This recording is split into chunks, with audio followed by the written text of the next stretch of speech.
Good news para sa mga gustong magpakabit ng solar panel sa kanilang bahay. Pwede na ngayong utangin ito sa Pag-ibig Fund.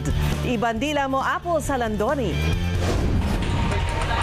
Gaya ng maraming may bahay, pinoproblema ni Trisha ang bill sa kuryente. Kaya nang may nag-alok sa kanyang magpakabit ng solar panel sa bahay, naengganyo siya. Yun nga lang, may kamahalan ito.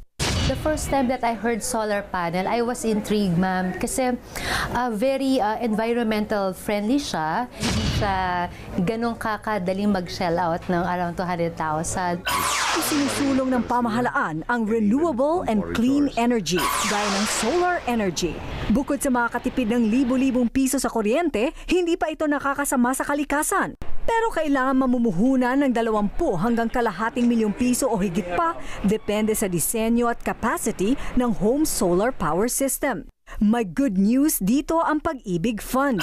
Pwede nang utangin sa Pag-ibig ang pagpapakabit ng solar power system sa bahay.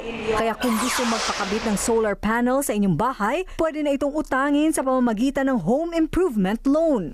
Kapag bibili naman ng brand new house and lot o condo unit at may kasama na itong solar panels, dati hindi isasali ng Pag-ibig ang solar panels sa halagang pwedeng utangin. Ngayon, kasama na.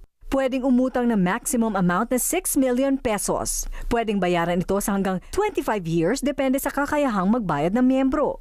Bilang pagsuporta sa adikain ng ating pamahalaan na suportahan ang green renewable energies. Para sa mga interesado, mag-log on sa Pag-ibig Fund website o tumawag sa kanilang hotline. Apples Halandoni, ABS-CBN News.